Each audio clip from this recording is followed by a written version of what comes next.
Libro del Éxodo, capítulo 7, versículos 8 a 13.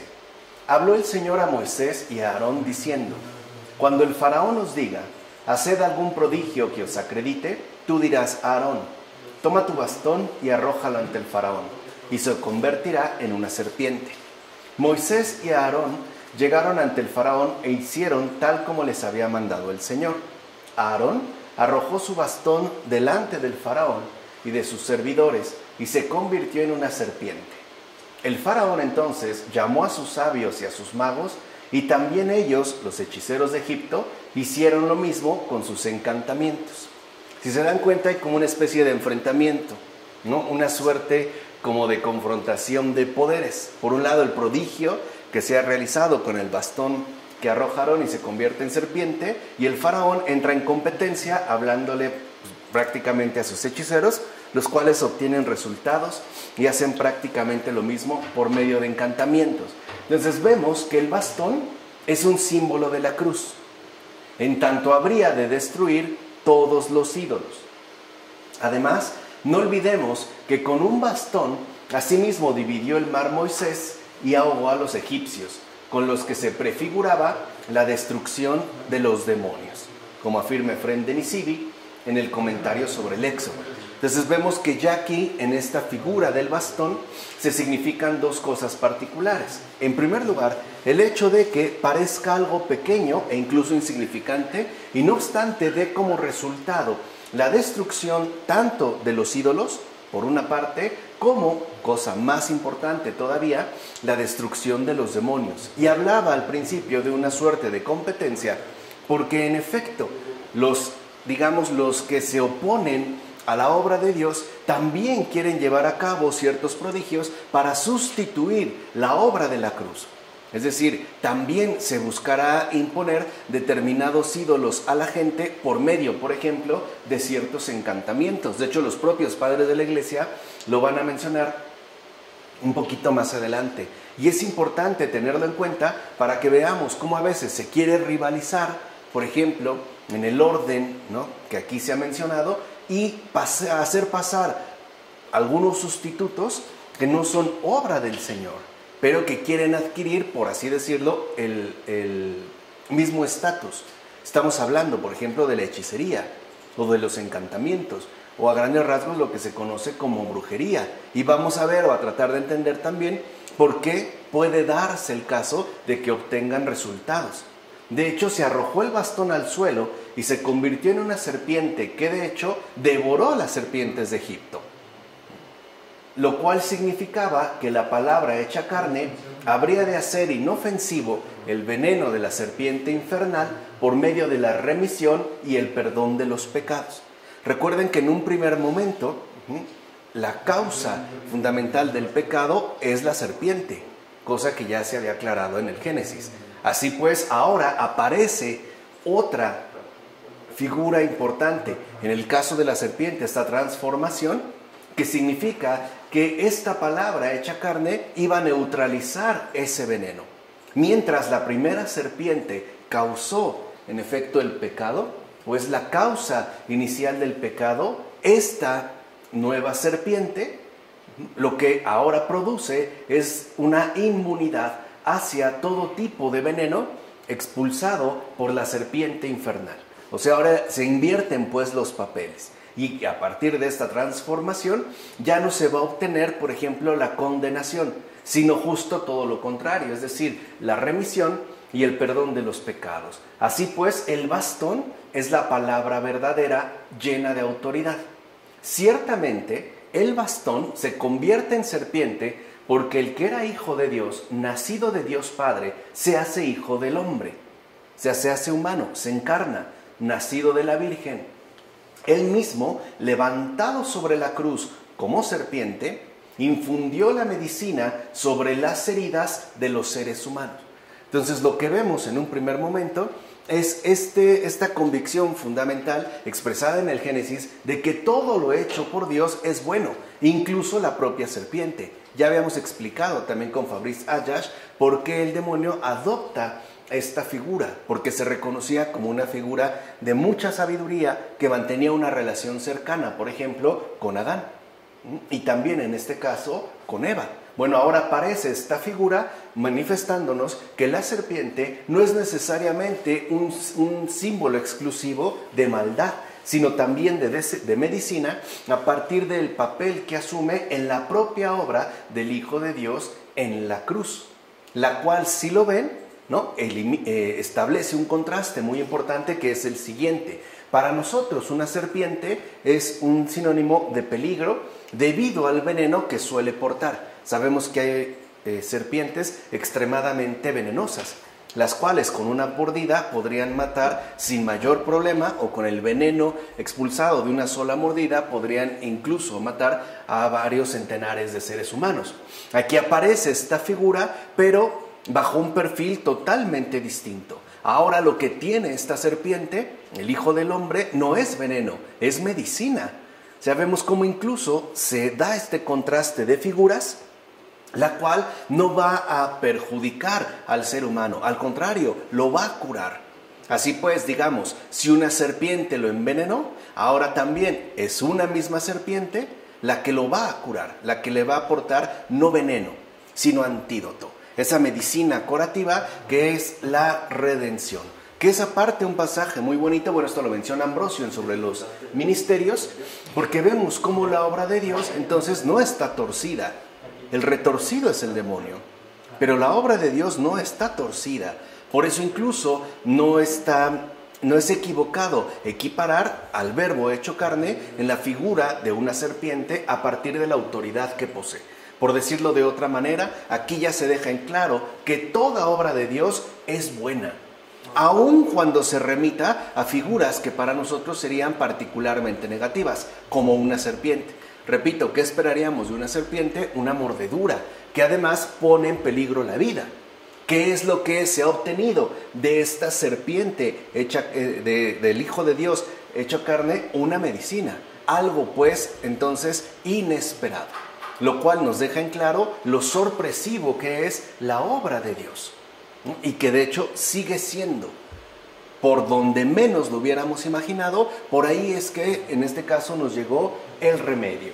Por otra parte, la serpiente significa la muerte causada por la serpiente en el Edén. Recuerden que es a partir del pecado que ingresa la muerte, que hace acto de aparición para nosotros. Por eso el bastón se convierte en serpiente. Vean cómo se está dando una traslación verdaderamente redentora. Por eso, repito, el bastón se convierte en serpiente y Cristo en muerte. Vean cómo se sigue el mismo camino. ¿Para qué? Para erradicarlo y vencerlo de manera absoluta y completa. Entonces, si en un primer momento la serpiente significa muerte, esta muerte causada por la serpiente en el Edén, entonces el bastón, figura de autoridad, es decir, de Cristo, se convierte en serpiente y este mismo en muerte.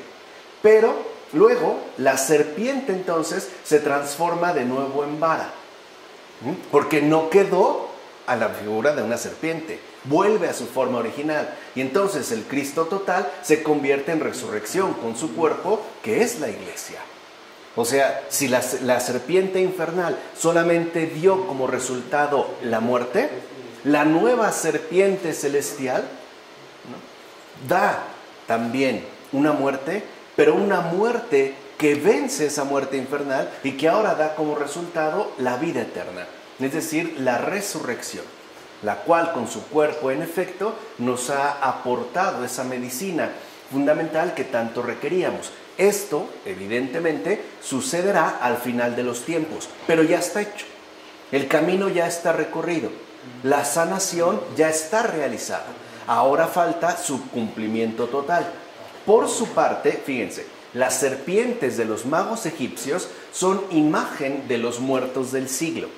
O sea, ahí se habla de estos muertos que se pueden dar en cualquier época, los cuales, si no creen en Cristo, serán devorados en sus cuerpos y no podrán resucitar con Él. Hay un juego, si lo ven, de contrastes y de enriquecimiento significativo. Estas serpientes, por ejemplo, ya no pueden volver a su forma original, que sería la forma fundamental del bastón, cuya autoridad ahora también expresa la resurrección. ¿Qué sucede si no se da esta transformación? ¿Qué sucede entonces si, como nosotros ya lo sabemos, no se experimenta y no se acepta una verdadera conversión de vida? Pues también seremos devorados como esas serpientes egipcias. Y además, lo peor de todo, no podremos resucitar con el Señor. O sea, no alcanzaremos la vida eterna. Algo que ya había mencionado Agustín en sobre la Santísima Trinidad. Ahora bien, Dios mismo permitió a los hechiceros del faraón, rey de Egipto, hacer algunas maravillas precisamente para que quedaran maravillosamente vencidos.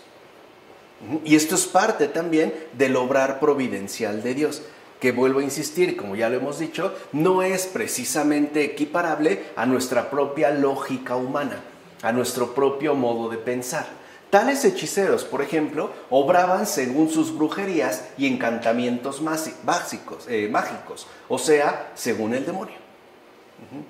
El obrar, repito, de los hechiceros que se dedican a brujerías, encantamientos, santería, etcétera, procedimientos mágicos, qué sé yo, este es un obrar según el demonio.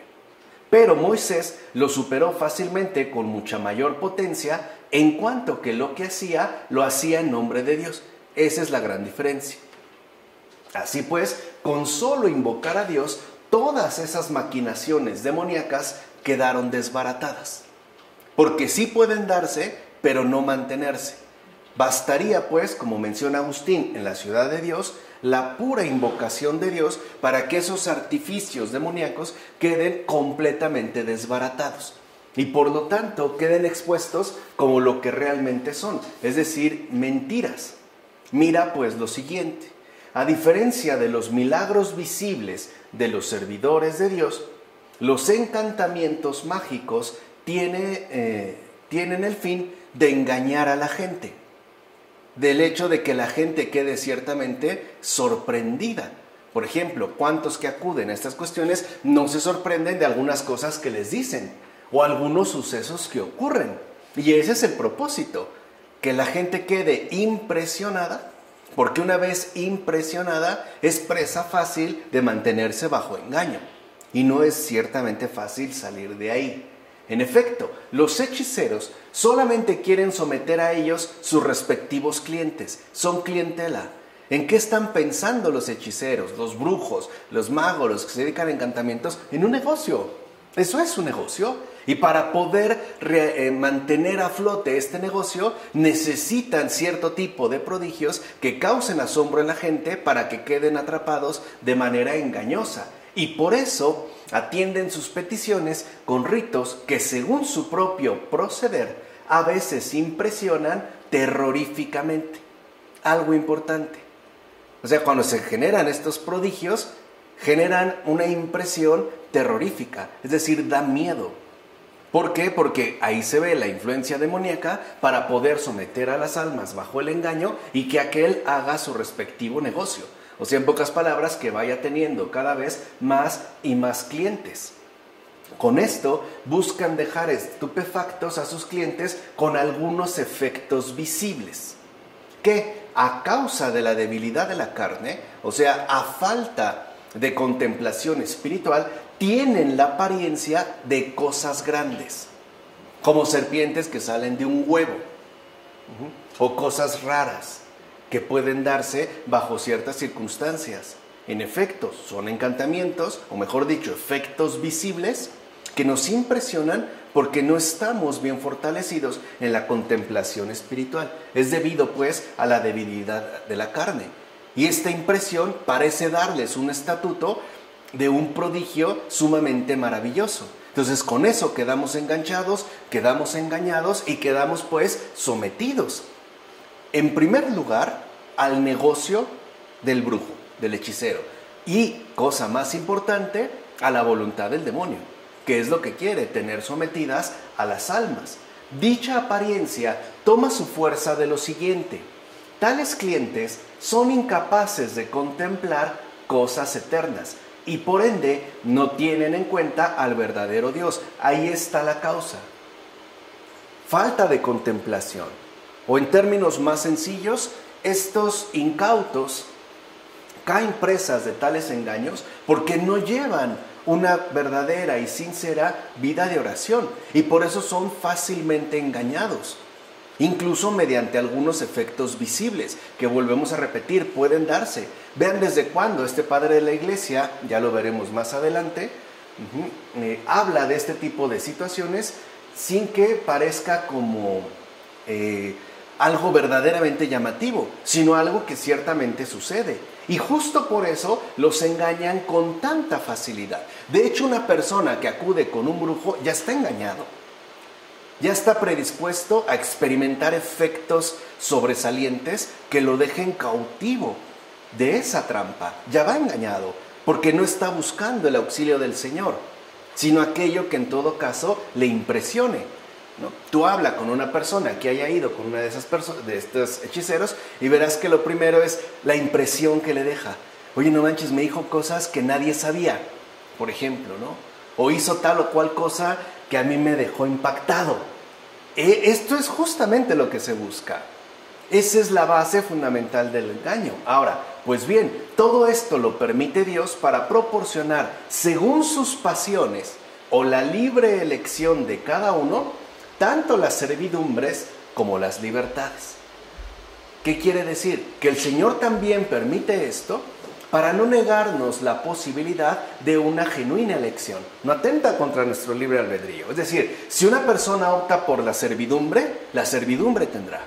Ahí está. Si una persona quiere la libertad, se le da también la libertad. Pero ahí en todo caso, tú escoges. Para que veamos que el Señor no obliga absolutamente a nadie. En todo caso, termina concediéndole por pura benevolencia lo que Él mismo quiere.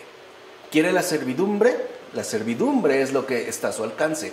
¿Quiere la libertad? La libertad es pues lo que se le ofrece, para que también nos quede claro que no somos títeres. O sea, el verdadero creyente, el verdadero discípulo del Señor, no está con Él a la fuerza, está porque libremente lo ha elegido. Lo mismo pasa en el caso contrario. Los que son adeptos, o sea, los clientes de los hechiceros, pues están ahí porque de fondo también han querido. Hay causas muy básicas, por ejemplo, falta de vida de oración o dejarse llevar por la debilidad de la carne, que es sumamente impresionable. A los que les gustan, por ejemplo, impresiones fuertes de este tipo para quedar convencidos. Pero algo es un hecho, es un negocio, no es un acto meramente gratuito. Te cuesta, desde la más pequeña veladora hasta los encantamientos más grandes, te cuesta. Y hay personas que lo han perdido todo por eso, o que han quedado igualmente sumamente endeudadas, incluso me atrevo a decirlo así, psicológicamente trastornadas, porque ya hay un deterioro espiritual. ¿O acaso no es verdad que incluso Dios, como dice el apóstol, entrega a los seres humanos a los deseos de su corazón? Como había hablado Pablo en la carta a los Romanos. ¿No es verdad eso? Que al final el Señor condesciende a nuestros respectivos deseos e incluso, vuelvo a repetir, por pura benevolencia, nos pone al alcance aquello quizá que estamos queriendo. Ahora bien, en cuanto a que los falsos profetas, como los hechiceros de Egipto, realizan muchos signos y prodigios hasta engañar, si fuera posible, a los propios elegidos, entiéndase los creyentes, advierte claramente que hasta los hombres perversos hacen algunos milagros. O sea, eso no tendría que resultar para nada sorprendente, para nada llamativo. Incluso los hombres perversos hacen algunos milagros. Milagros que a veces ni los mismos santos pueden hacer. Sin embargo, no se ha de pensar por ello que tales engañadores estén en mejor situación delante de Dios. Ahí está la cosa. Puede ser que una persona perversa realice ciertamente prodigios sorprendentes. A lo mejor prodigios que ni siquiera los propios santos pueden hacer. Ok, adelante, se acepta. Pero eso no significa que entonces su situación de vida sea mejor delante de Dios. Ahí es donde tenemos que aprender a captar las cosas en su respectiva profundidad. En efecto, los magos de los egipcios, a pesar de sus resultados sorprendentes, no eran más gratos a Dios que el propio pueblo de Israel. En todo caso, Si dicho pueblo no tenía tal tipo de poderes, era por la siguiente razón.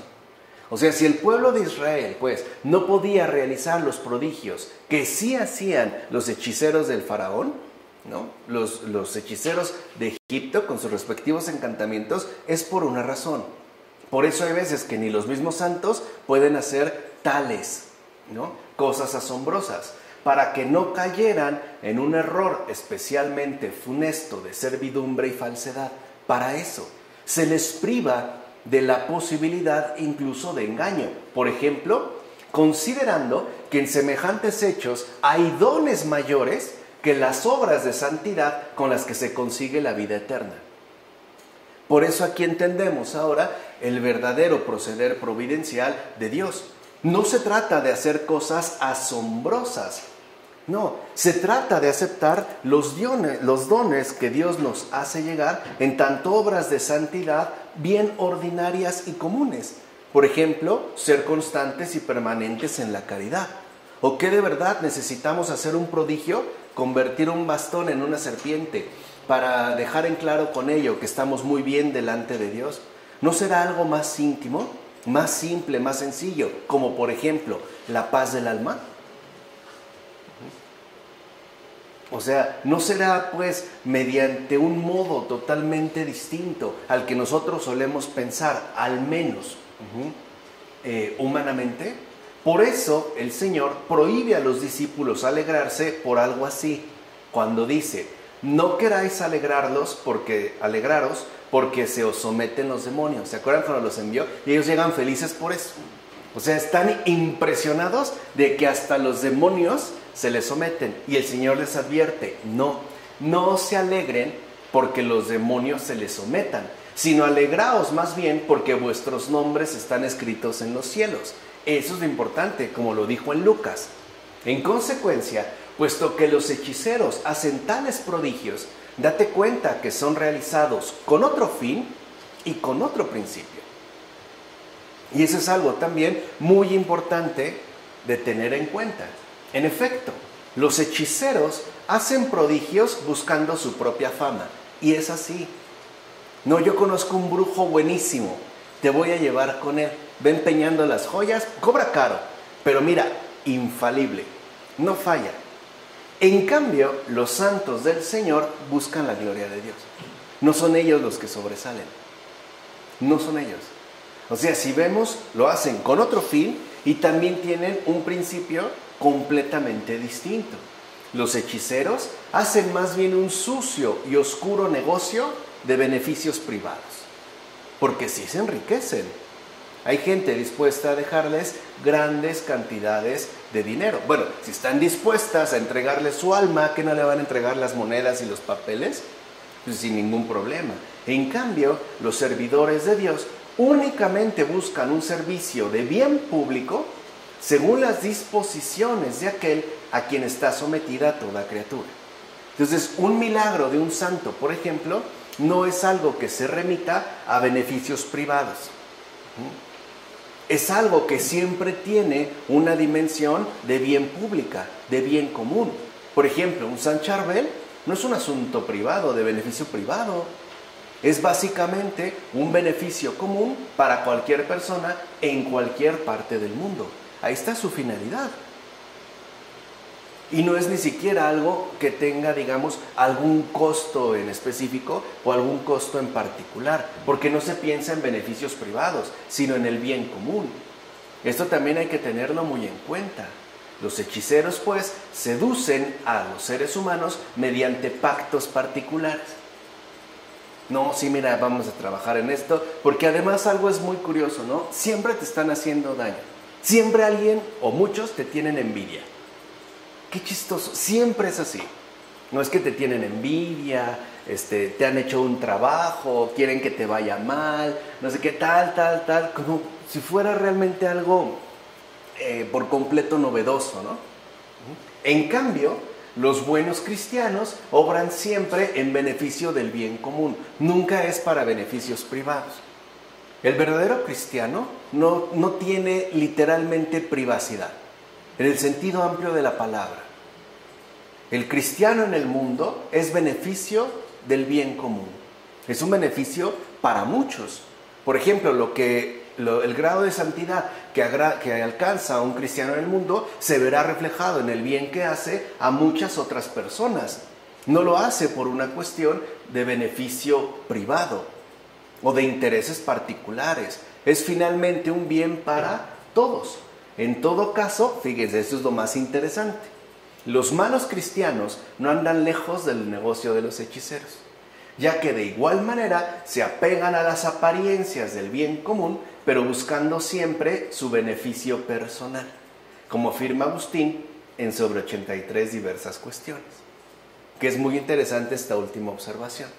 Por ejemplo, hay personas que asisten diario a la misa, aparentemente por el bien común, y es mentira. Lo hacen pensando en su beneficio personal. Por ejemplo, para que su hijo finalmente obtenga la beca que está solicitando, para que le libre de tal enfermedad, para que no le pase absolutamente nada. Y los demás se pueden ir derechito al carajo.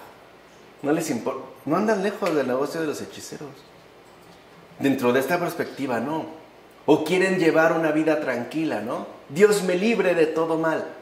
A mí y a los míos. Los demás no me importan. Que sufran lo que tengan que sufrir. A mí no me interesa. La única diferencia es que estos se dicen cristianos. Los otros no. Pero aquí debemos de tener como regla siempre el bien común. Una cosa muy distinta es asistir a la celebración litúrgica, aunque no sea necesariamente diario, para hacer de mucho bien para el mundo entero.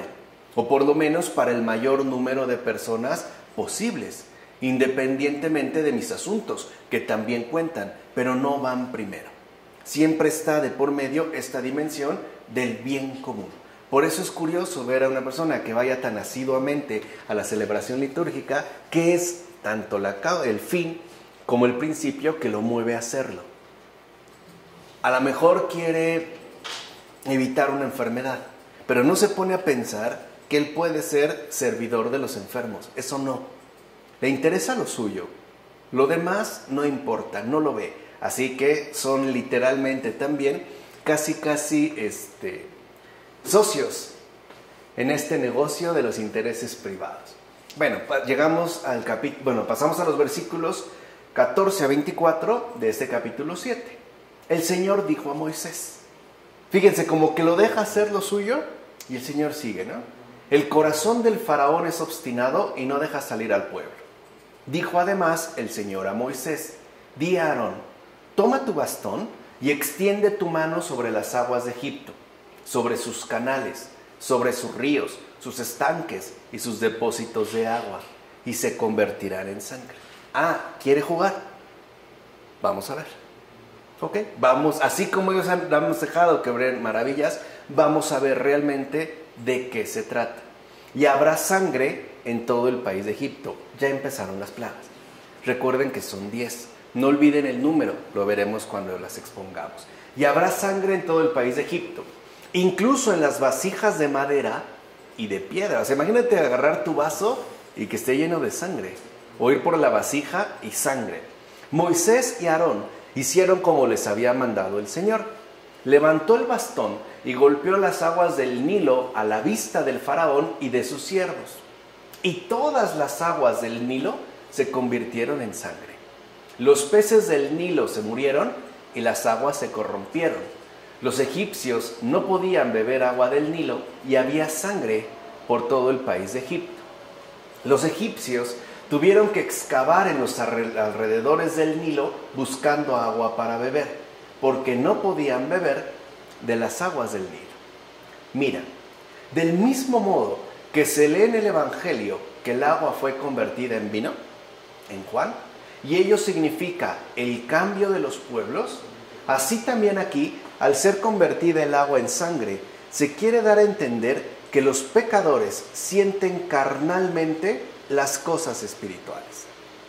Por eso también se dice que el agua de las fuentes fue convertida en sangre, justo para que no comprendiesen espiritualmente la predicación del cielo quienes estaban ocupados en asuntos meramente humanos. Por ejemplo, en el caso de los egipcios, ¿cuál era su afán? Pues nuevamente, su beneficio privado. Ellos bebían agua, pero a costa del sudor y la sangre de los hebreos. Quiere decir que en realidad ellos satisfacían su sed de injusticia, de crueldad, de violencia. Lo que bebían realmente es sangre y no podían entender las cosas espirituales porque están ocupados única y exclusivamente en sus asuntos, comenzando por el faraón. Todo esto y más está expuesto en lo que sucedió en Egipto, es decir, su respectivo cambio a peor situación, como afirma Casiodoro en el comentario a los Salmos. Ahora bien, a partir de ese momento tienen lugar las plagas de Egipto. Ciertamente, aunque ello sucedió materialmente a los egipcios, ahora nos sucede a nosotros espiritualmente, ya que Egipto es la imagen del mundo. Recuerden que ahí lo que se está representando es el mundo en su conjunto, su obstinación, su proceder, su injusticia, su dureza, etc. En efecto, la primera plaga, como sabemos, consistió en que las aguas se convirtieron por primera vez en sangre. Pues bien, estas aguas vagabundas de Egipto son también los pensamientos engañosos de los filósofos, que merecidamente se convierten en sangre, ya que hablan a los humanos del origen de las cosas, y no obstante, allí donde la cruz de Cristo alumbra con la luz de la verdad a este mundo y con tal fuerza lo corrige, el propio pensamiento es capaz de darse cuenta de la categoría merecida del castigo correspondiente, como afirma Isidoro de Sevilla en las cuestiones sobre el Antiguo Testamento. Y esto también es importante de tener en cuenta. ¿Qué es realmente lo que ha cambiado? ¿Qué se ha materializado? Pues las fuentes de las cuales están bebiendo. Muchos de nosotros logramos calmar nuestra sed, por ejemplo, nuestros deseos, nuestras ambiciones, a partir del sufrimiento ajeno. A partir de eso, tal vez no materialmente bebemos su sangre, pero sí los desangramos, al menos espiritualmente. Por ejemplo, no importándonos su situación concreta de vida, no atendiendo a su situación particular. No solo se trata de la explotación capitalista, denunciada ya desde hace tiempo. Hay algo todavía más grave, la explotación del alma humana por seres perversos y además inspirados por demonios, que es, digamos, parte de este proceder. Entonces se da este cambio para que se vea la situación real en la que se encuentran. ¿Cómo es posible que una persona esté bien a costa de que muchos e incluso millones estén mal? ¿Qué es eso? ¿Qué es ese modo de pensar? ¿Cómo es que algunos filósofos, con sus pensamientos vagabundos, no me gusta mucho esta expresión, quieren hablarnos del origen de las cosas, pero ni siquiera sabe cómo es que están? O sea, ¿cómo es que están en su realidad?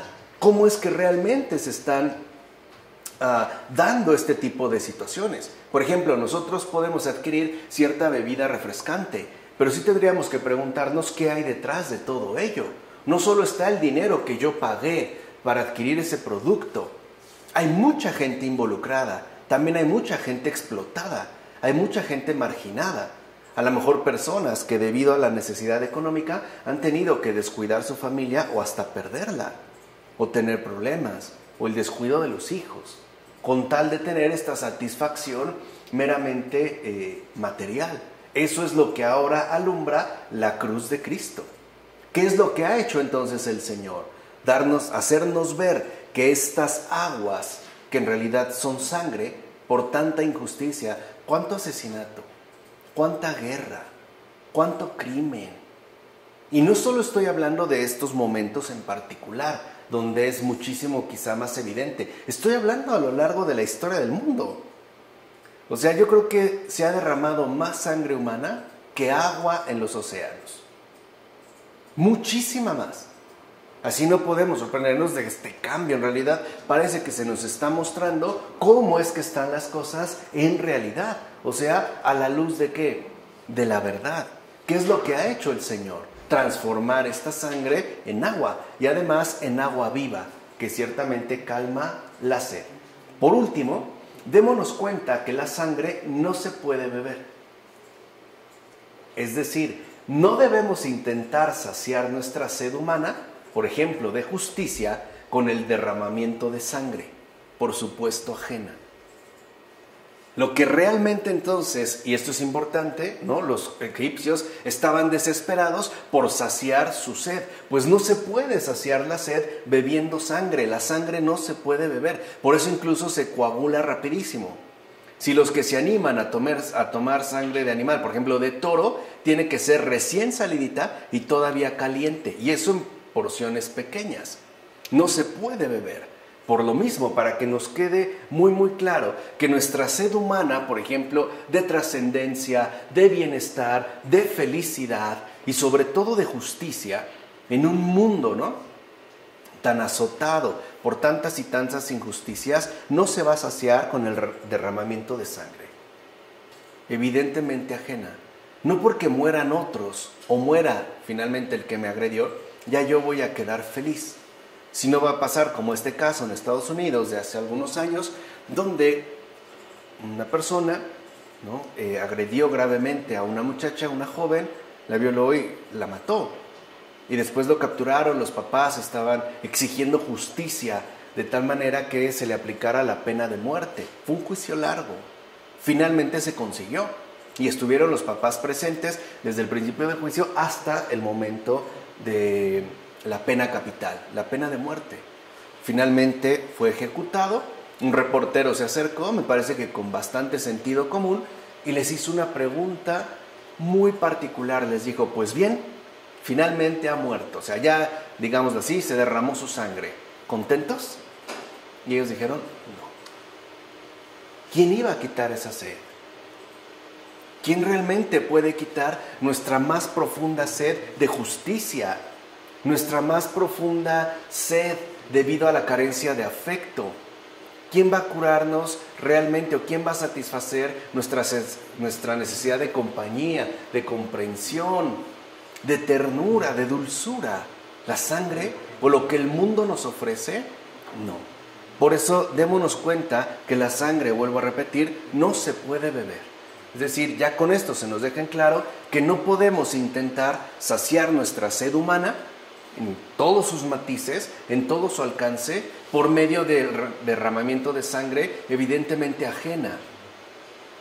O más cuando se trata de satisfacer esas hondas aspiraciones del corazón que, siendo honestos, solo Dios puede lograr satisfacer en plenitud. Jesús también lo dijo, tengo sed. Y se lo dijo a Teresa de Calcuta, tengo sed de almas que vengan a mí, que me dejen consolarles, que me dejen darles todo lo que tengo preparadas para ella, tanta gracia, tanto amor, tanta bondad, tanta dulzura, tanta misericordia, pero las almas no vienen a mí. Y luego, peor, hay algunas almas que sí quieren ir a Jesús y nosotros no las dejamos, se los impedimos, o peor aún, las desviamos, les mostramos un señalamiento diferente. Por ejemplo, le decimos, aunque no muy convencidamente, que vaya a ver a ese hechicero. O que si tiene un problema, pues que lo consulte con el brujo. No está de más. Una limpia de vez en cuando, por ejemplo, pues ¿qué daño te puede hacer? Al contrario, te viene bien. No creo que Dios se enoje, ¿verdad? O vamos a hablar con tal persona, o mira, vamos a aplicarle esto, vamos a arreglarlo de esta manera. O sea, las desviamos. En lugar de ser como mapas abiertos que nos guían para poder llegar directamente a Cristo. Como los mapas antiguos de los piratas, ¿no? Donde estaba el mapa y sabía dónde estaba el tesoro y está marcado. Bueno, ¿qué recorrido se puede hacer? No debemos entonces nosotros dejarnos llevar por esta crueldad, que aunque no necesariamente sea algo material, también sigue siendo evidentemente espiritual. O sea, en pocas palabras, no puede ser posible que busquemos ser felices a costa de que otros muchos sean desdichados. Eso no puede darse. Por eso era tan importante lo que se había mencionado hace un momento en términos de bien común. Así llegamos entonces de este capítulo 7, versículo 25, al capítulo 8, versículo 11. Entonces dijo el Señor a Moisés, preséntate al faraón y dile, así dice el Señor, deja salir a mi pueblo para que me dé culto. Vean qué educado es el Señor. No le dice, ¿ves? ¿Ya te espanté? ¿Ya aprendiste? Órale. No. deja salir a mi pueblo para que me dé culto. Lo está pidiendo. Y vemos que no es la primera, no va a ser ni la primera ni la última. Si tú te niegas a dejarlo salir, yo infestaré de ranas tu territorio. Se lo está diciendo. Aarón extendió la mano sobre las aguas de Egipto y subieron las ranas e invadieron el país de Egipto. O sea que en principio el faraón, ¿qué dijo? No. El faraón llamó a Moisés y a Aarón y les dijo: pedid al Señor que aleje de mí y de mi pueblo las ranas y dejaré salir al pueblo para que ofrezca sacrificios al Señor. Respondió Moisés al faraón: indícame cuándo he de pedir por ti, por tus siervos y por tu pueblo, para alejar las ranas de ti y de tu casa, y que queden solamente en el Nilo. Y contestó: mañana. Fíjense esta simple respuesta, ¿qué significa? No le interesa. Si realmente hubiera estado preocupado, si hubiese tenido un reconocimiento sincero de su equivocación, le hubiera dicho ahorita mismo. No, mañana, como el ahorita mexicano. Que puede ser o no puede ser. Puede ser que suceda casi instantáneamente o se postergue de manera indefinida hasta nunca suceder, ¿no? Moisés replicó: se hará como dices, para que sepas que no hay otro como el Señor, nuestro Dios. Moisés invocó al Señor y murieron las ranas de las casas. Mira bien, los desastrosos frutos de la maldad que surgen del sucio corazón de los seres humanos, engendrados como en un pantano, son ciertamente como una especie de ranas. Estas ranas habitan en las casas de quienes se han hecho egipcios por la elección de su estilo de vida. Por ejemplo, bebiendo sangre ajena, esclavizando a muchos otros, en lugar de ayudarles a salir a alcanzar la libertad. Por eso se dejan ver sobre las mesas, no abandonan los lechos y hasta se introducen en las despensas donde se guardan las cosas. Para estas ranas, la vida es sucia y desvergonzada, pues ha nacido de un limo pantanoso. Y por eso intentan colarse por todos lados, es decir, para que todo se asemeje a esa naturaleza sucia e irracional, como afirma Gregorio de Niza en Sobre la vida de Moisés. Recuerden que esto tiene mucho que ver con lo que ya habíamos mencionado en una ocasión en relación a las pasiones. Emergen estas a la manera de suciedad, salidas de profundidades sucias y pantanosas. ¿Y qué es lo primero que quieren hacer? Inundarlo completamente todo. Inundar todo. Así pues, ¿por qué te hinchas, humana soberbia? Cualquier persona te dice una palabra injuriosa y te irritas y llenas de ira. No obstante, soportas las pulgas para dormir. Reconoce pues quién eres. Reconozcamos más bien que Dios mismo mandó las ranas que nos molestan para doblegar nuestra soberbia. Ciertamente, Dios pudo rendir la soberbia del pueblo del faraón con osos, leones o serpientes, pero mandó seres más viles, como las ranas y las moscas, para vencerla. Entonces, ¿qué es lo que vemos que hay en Egipto, es decir, en el mundo, con esa sed que solo pretende saciarse con sangre humana, soberbia? ¿Y qué es lo que hace ahora? Doblegarla por medios muchísimo más bajos. ¿Por qué no osos?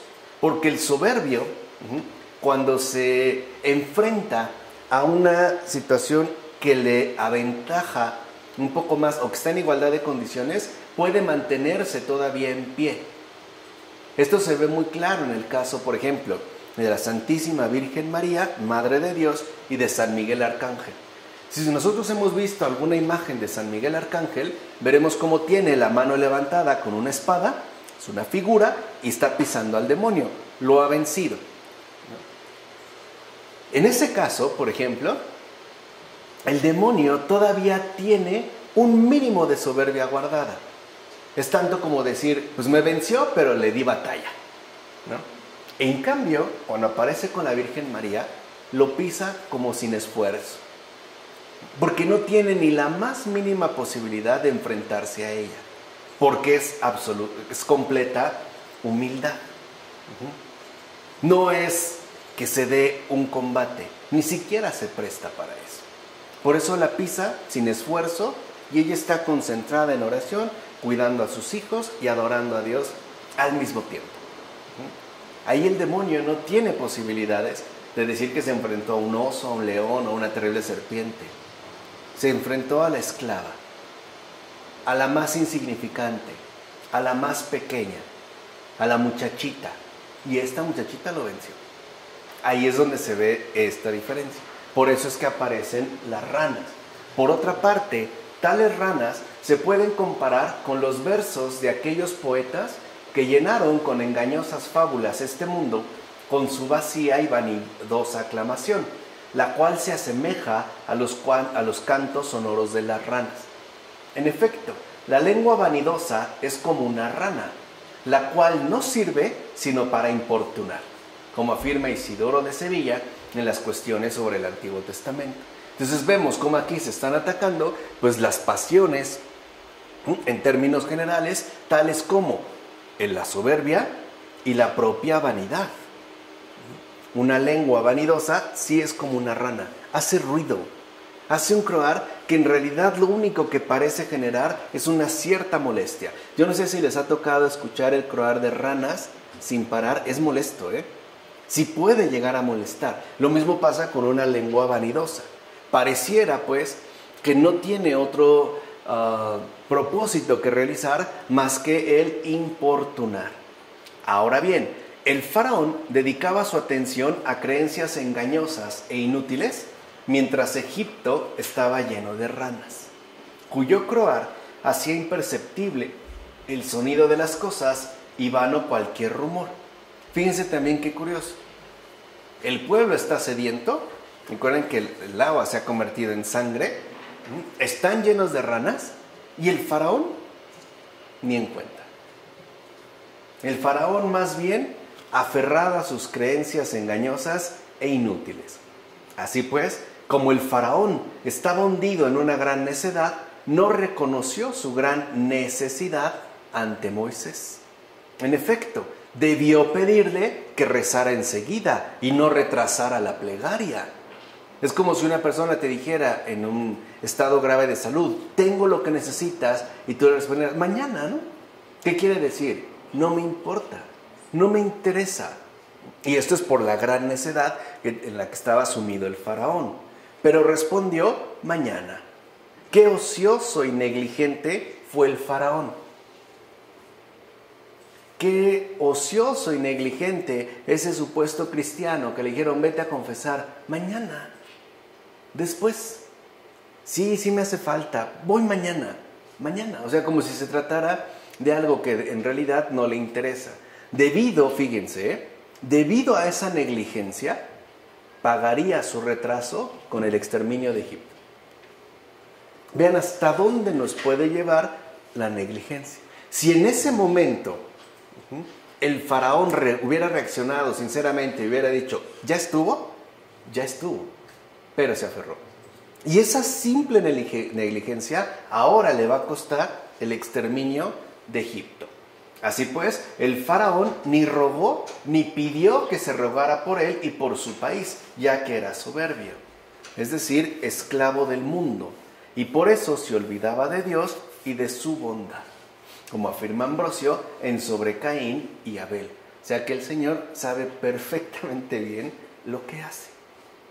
Ciertamente llegará el momento en que Moisés extienda las manos sobre los egipcios para que se produzca la desaparición de las ranas. De hecho, podemos ver que esto también sucede ahora. En efecto, quienes han reconocido la extensión de las manos del legislador, es decir, de aquel que extendió sus manos en la cruz, aunque hasta hace poco haya vivido en pensamientos sucios propios de ranas, si miran a aquel que extiende sus manos a favor nuestro, son librados de tal compañía, pero correcto, de aquello que, en definitiva, no puede ser rechazado o negado. A ese grado cae de envolvimiento. Ahora bien, ante esta tercera plaga, los propios hechiceros del faraón dijeron, es el dedo de Dios. ¿Por qué? Porque aquellos hechiceros eran la imagen apasionada de los herejes. En efecto, los herejes siempre tienen a su disposición a sus apasionados defensores. Siempre.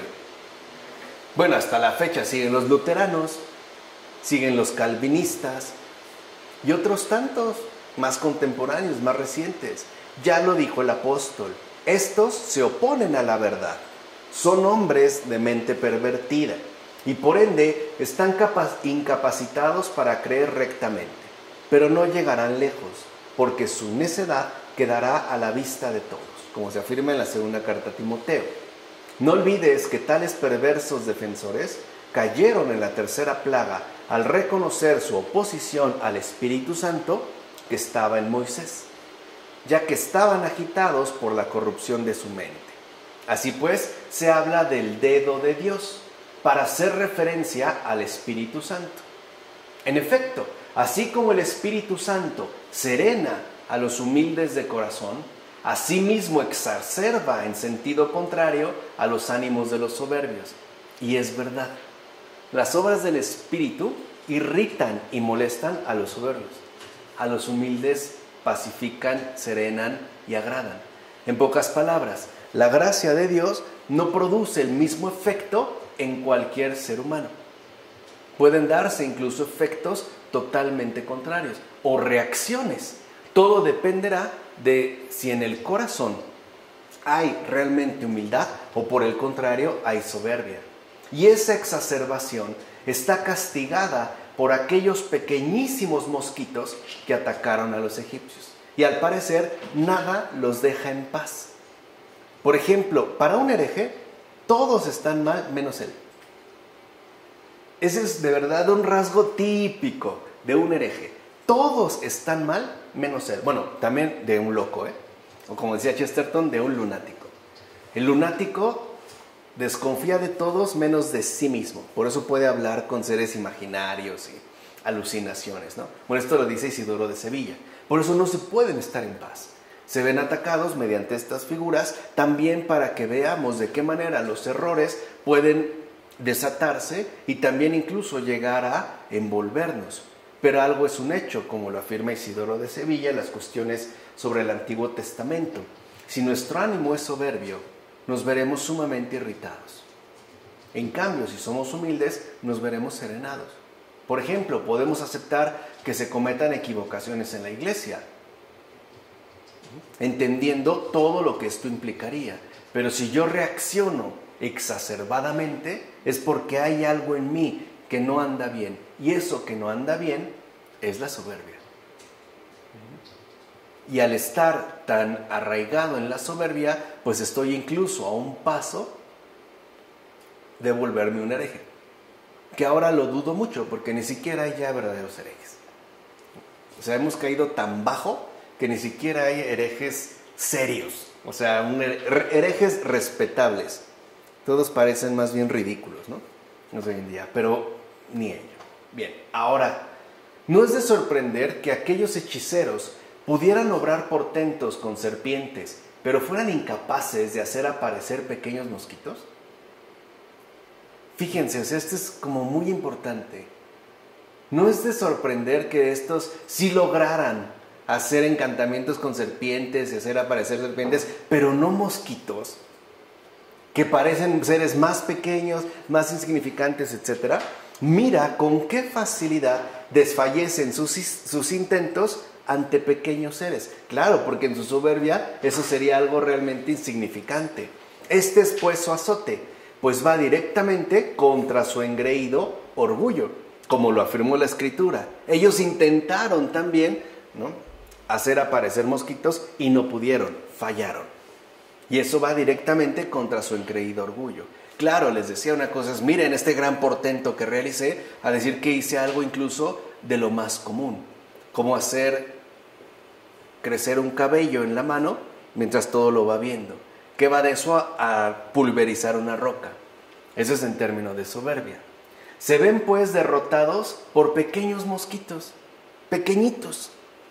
Y ante su humillante derrota solo pudieron decir, es el dedo de Dios.